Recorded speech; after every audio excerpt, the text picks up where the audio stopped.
everyone, welcome to another episode of Triangle Offense. I'm Monish. As always, I'm joined by Nishant.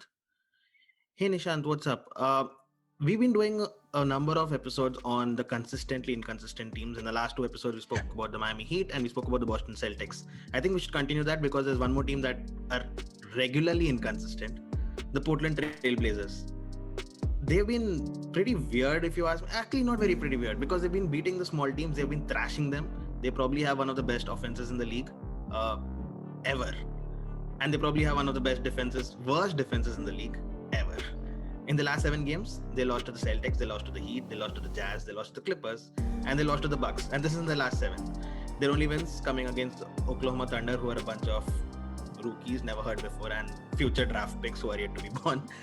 And they beat Detroit Pistons without Jeremy Grant. So they are in a terrible run of form, and the Mavs are closing in on them for the 6th spot, the final direct playoff spot. Do you think they're in trouble of falling out of the top 7 or top 6? Yeah, at this point, I'd consider it an upset if they don't concede the spot to the Mavs.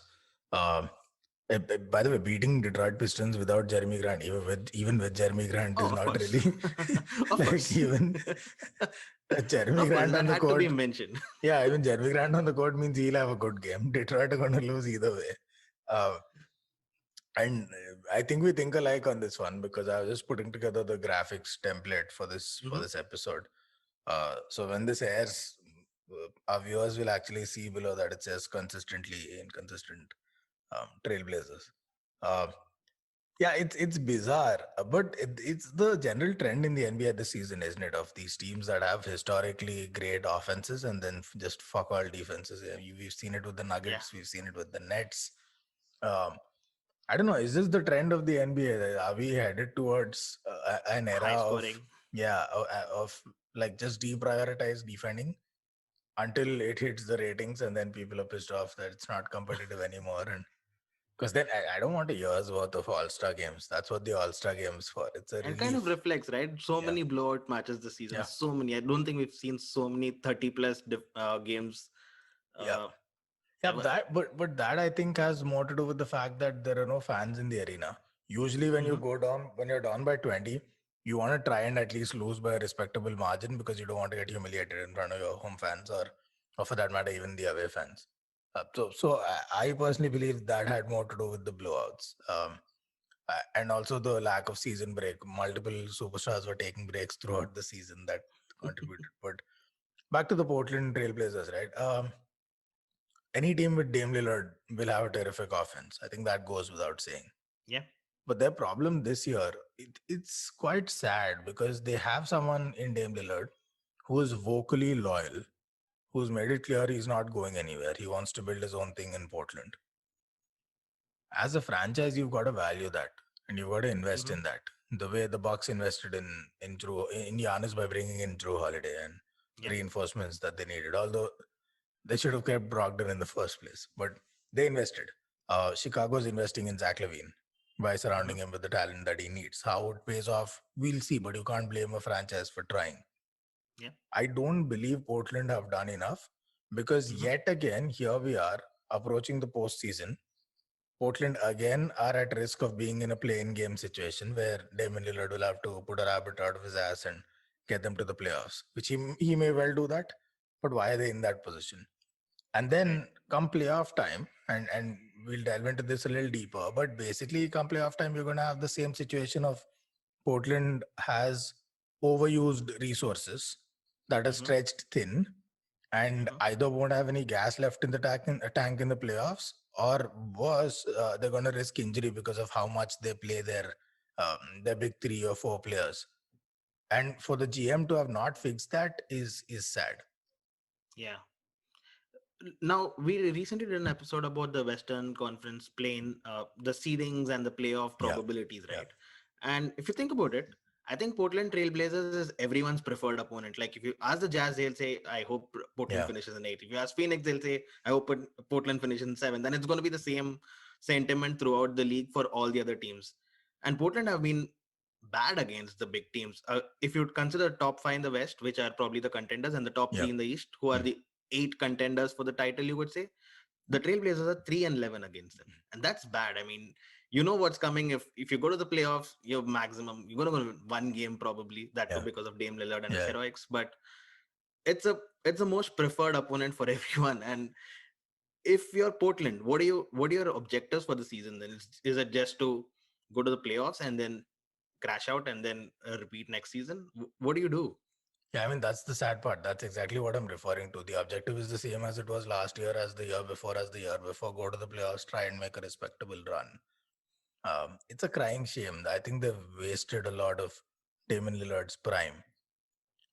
One other factor that's common to last year, aside from their big players being overutilized, playing for, I think they lead the league in overutilizing 3 or 4 of their starting five, Mm-hmm. 35, Yep. 38 plus minutes or 40 plus minutes. Um, Another thing that's common from last season is that they don't have a big man we're talking about. They had Whiteside for a bit. For some reason, they preferred Nurkic over him. And then Nurkic got injured as usual. Coupled with the fact that Nurkic in any playoff game is a perennial foul out threat. Mm-hmm. He's always like a couple of bad minutes away from falling out in the third quarter itself. So there's that. And it didn't help that he had to go guard Anthony Davis and he just got bullied around. Now, they've not fixed that because they let Whiteside go. Mm-hmm. They replaced him with Cantor, who's great. He'll get you any number of rebounds in a game. So he's great at that. But he can't defend. He can't defend anyone. People are going to toy around with him. It's the reason Boston didn't value him very highly, because it's a team that places a heavy emphasis on defending and he can't defend. He Yep. simply can't defend. And so they're going to go back to preferring Nurkic, who can defend a bit, can't rebound like Cantor, but he's good enough. Perennial foul trouble, perennial injury risk. Mm-hmm. We're back to square one. I think, how is this different? The only sort of upgrade, even that I can't say is a big upgrade, is swapping out Gary Trent Jr. for Powell. Mm-hmm. Only because Powell defends better. Gary Trent Jr. is probably a slightly better shooter, although Powell's been excellent this season. But Powell just adds that extra dimension of that's one more player who can get his own shot, who can play make a little, can drive to the rim, which is something Gary Trent Jr. doesn't do very well yet. And so it adds an extra dimension. That's a slight upgrade. The thing is, unless they want to start Powell off the bench, which they've not done too much, Mm-hmm. they basically have to go with a 2 guards plus 1 wing combination where actually all 3 are guards. Right. So non-Powell can play the wing position, but he's not really very good at it. And he's going to be undersized against. Imagine if they play the Lakers, he'll have to take on LeBron James. Yep. And he's undersized. He's going to get bullied around by anyone. Kawhi is going to have the time of his life feasting on Powell for both ends of the court. So I just don't get it. I don't get what their plan is. I think again this year, like any other year, they're going to cross their fingers, hope for the best to get to the playoffs and see if they can cause a little trouble before, as Paul George said, Cancun on 3. What's the alternative to playing the 3 guard, right? I mean, the alternative is Carmelo Anthony, who I don't think is good. If he's not shooting 3, he's not good. He doesn't defend these days. When he has a good day, he goes off, he gets you 20 points, but most days he doesn't. So he's a liability on the team, and you don't really have any other option out there. You got to play the inexperienced guys like Little or Simmons or all of those guys. But that's my point. They're still in that position where they don't have a choice, where they have to play an out of position wing, and because they have to play an out of position wing, then they've got to play an out of position number 4. Covington would be better served playing as a wing player with an actual power forward playing power forward, but now they're going to play him at power forward. And then they've got a center where either they've got to choose between Cantor, who can rebound but can't defend, and Nurkic, who can't rebound all that well but can defend a little bit, except he'll get fouled out in like 2.5 quarters, and even if he doesn't, he might get injured in game 4. So what the hell are they doing? Is there a plan exactly? I don't even know if they've got a plan next season. I feel like it's going to be another one of those stellar careers just wasted by mismanagement. Yeah, that was what I was coming to next. I mean, you think of all these players, these great players who never won a chip, right? You think of Charles Barkley, you think of Karl Malone, Iverson, Reggie Miller, and Chris Paul even yet. So would you put Lillard in that list if he's going to stick with Portland Trailblazers? I don't see them winning a chip for the considerable. Yeah, I don't either. And looks like he's going to stick. I'd actually put him in the same bracket as Allen Iverson. uh, Mm-hmm. possibly one of the greatest scorers ever. They're pretty much the same size. I think Lillard's a little taller. Mercurial players, both iso ball specialists, both uh, do it all by yourself, both. Like Mm-hmm. we were talking about before the episode, before recording, we were talking about how Portland are stubborn with their game plan, how Lillard has to Yeah. take the last shot always. And that was Iverson. Lillard's old school like that. Portland's old school Yeah. like that. A Steph Curry would pass the ball. A LeBron, Luka would pass the ball. Jokic would pass the ball. Lillard doesn't. Mm-hmm. Lillard's from that um, the mindset of say a Jordan or a Kobe, where I'm the best player on the team. Why are we even discussing anyone else taking the last shot? I take the last Right. shot, and we live and die by the result. And you got to trust the best player on the team. So it's a different approach. We can debate forever whether it's good or bad, but fact of the matter is they wouldn't be anywhere without Dame Lillard. So if he's taking the last shot where there's a slightly better shot available, everyone should live with it. Well, one last thing before we close out this episode. We've spoken about other teams having Portland as their preferred opponent. If you are Portland Trailblazers, though, is there a preferred opponent you would prefer to face? I mean, you would want to face? Is it the Phoenix Suns? Or do you think Clippers would just rile up Lillard enough for them to put on like 4 games? Can they beat Clippers over 4 games? Lillard can be as riled up as the. I just don't see Kawhi humiliating himself 2 seasons in a row. It just Mm-hmm. doesn't. Last season was an aberration. Even there, he was excellent in the Nuggets series, except for Game 7. Um, like if it comes to it, I think the Clippers are too strong for Portland. It shouldn't even be a debate. I don't expect Paul George to choke forever. I think he's too good Mm-hmm. to do that. Clippers are underrated this season. They were way overrated last season. They're criminally underrated this season. Um, you know what? I wouldn't be surprised if Clippers come out of the West. I'm not saying it happens, but if it does, it's not like I'm going to sit and wonder how in the world did this happen. Mm-hmm. I think they're good enough to do that. Now, who would Portland like to face? They actually, given their current situation, I don't think they'd Mm-hmm. mind facing the Denver Nuggets. Mm-hmm. I think that's a Yeah, team I they can know. take. They're going to lose the Jokic battle. Won't even be a battle. But I think they can take on the Denver. Without Jamal Murray, they can absolutely take on the Nuggets, and who knows, maybe even upset them if Lillard just goes off and he's supported well by McCollum and Powell, all of whom have come up big in the playoffs. I've not seen either of them shrink so far. So that's a Right. good. That's a lineup I'd fancy against the Nuggets. Nuggets don't have Murray and they don't have a defense. They never did.